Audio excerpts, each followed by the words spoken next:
পিপি education চ্যানেলে আপনাকে স্বাগত। হিন্দুদের কাছে মহাভারতের কাহিনী অমৃত সমান।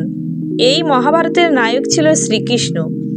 সনাতন ধর্মীদের কাছে একটাই প্রশ্ন, শ্রীকৃষ্ণ ছিল ভগবান, সত্যিই কি সেই শ্রীকৃষ্ণের মৃত্যু ঘটেছিল? আর যদি মৃত্যুই হয়ে থাকে শ্রীকৃষ্ণের, তাহলে তার মৃতদেহটির কি হয়েছিল? পাণ্ডবরা কি শ্রীকৃষ্ণের মৃতদেহটি পুড়িয়ে দিয়েছিল, না কোথাও সংরক্ষণ করেছিল? তবে এ বিষয়ে বিভিন্ন পুরাণে বিভিন্ন কথা বলা হয়েছে। ভিডিওটি শুরু করার পূর্বে আমার একটাই অনুরোধ, আমার এই ক্ষুদ্র প্রয়াসকে মূল্য দিতে চ্যানেলটিকে সাবস্ক্রাইব করবেন, লাইক দেবেন। মহাভারতের যুদ্ধে গান্ধারী একে একে তার শত পুত্রকে হারায়। বিশেষ করে জ্যেষ্ঠ পুত্র দুর্যোধনের মৃত্যুর পরে গান্ধারী স্বয়ং কুরুক্ষেত্রের প্রাঙ্গণে উপস্থিত হন এবং নিজ পুত্রদের জন্য বিলাপ করতে থাকেন। সেই সময় ধর্মরাজ যুধিষ্ঠির গান্ধারীর বিলাপ দেখে নিজেকে স্থির রাখতে পারেননি। জ্যেষ্ঠ মাতা গান্ধারীর কাছে গিয়ে তাকে গৃহে ফিরে আসতে অনুনয় করেন। তখন শোকে দুঃখে মর্মাহত গান্ধারী যুধিষ্ঠিরকে সামনে পেয়ে তাকে অভিশাপ দিতে উদ্যত হন। ঠিক সেই সময় শ্রীকৃষ্ণ সেখানে উপস্থিত হয়ে গান্ধারীকে বলেন, মাতা, অপরাধ যদি কেউ করে থাকে তবে তা আমি করেছি। ভ্রাতা যুধিষ্ঠিরের কোনো দোষ নেই। অভিশাপ যদি দিতেই হয় তাহলে আমাকে দিন। তখন গান্ধারী ভাবেন, শ্রীকৃষ্ণ ইচ্ছা করলে এই যুদ্ধ বন্ধ করতে পারত। এই কুরুক্ষেত্রের যুদ্ধ থামানোর ক্ষমতা অবশ্যই ছিল তার।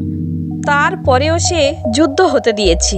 সুতরাং শ্রীকৃষ্ণ, তুমি অভিশাপ পাওয়ারই যোগ্য। শোনো শ্রীকৃষ্ণ, আমি যেমন আমার শতপুত্র হারিয়ে বিলাপ করছি, তুমিও ঠিক তেমনই তোমার যদুবংশের ধ্বংস দেখে বিলাপ করতে থাকবে। গান্ধারীর সেই অভিশাপে ও শাম্বকে দেয়া দুর্বাসা মুনির অভিশাপে শ্রীকৃষ্ণের যদুবংশ ধ্বংস হয়, নিজেদের মধ্যে হানাহানি ও কলহ করে। শ্রীকৃষ্ণ ও বলরাম চোখের সামনে যদুবংশের সেই হানাহানি শুধু দেখতেই থাকে। কোনোভাবেই তারা যদুবংশের সেই হানাহানি ও কলহ থামাতে পারেনি। যদুবংশ হানাহানি করে শেষ হয়ে গেলে বলরাম মনোদুঃখে যমুনা নদীর তীরে ধ্যানমগ্ন অবস্থায় পরলোক গমন করেন। তারপর শ্রীকৃষ্ণ পৃথিবীতে থাকাটা নিষ্প্রয়োজন মনে করেন। যদুবংশের ধ্বংসের পরে মনোদুঃখে শ্রীকৃষ্ণ বনে গিয়ে একটি গাছের ডালে পায়ের উপর পা রেখে শয়ন করছিল। শ্রীকৃষ্ণের পা হরিণের মুখ ভেবে এক ব্যাধ তীর ছোড়েন আর শ্রীকৃষ্ণের মৃত্যু হয়। শ্রীকৃষ্ণের মৃত্যুর পরে তার দেহটি কি হয়েছিল তা নিয়ে মতভেদ আছে।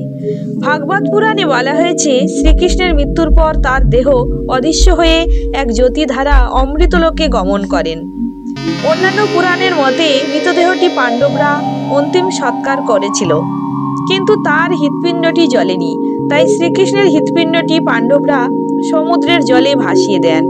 রাজা ইন্দ্রিয়মের কাছে পৌঁছলে সেই হৃৎপিণ্ডটি নিয়ে রাজা ইন্দ্রিয়ম পুরীর জগন্নাথ ধামে জগন্নাথের সঙ্গে স্থাপন করেন। তাই আজ পৃথিবীতে শ্রীকৃষ্ণের হৃৎপিণ্ডটি রয়েছে। ভিডিওটি এখানেই সমাপ্ত।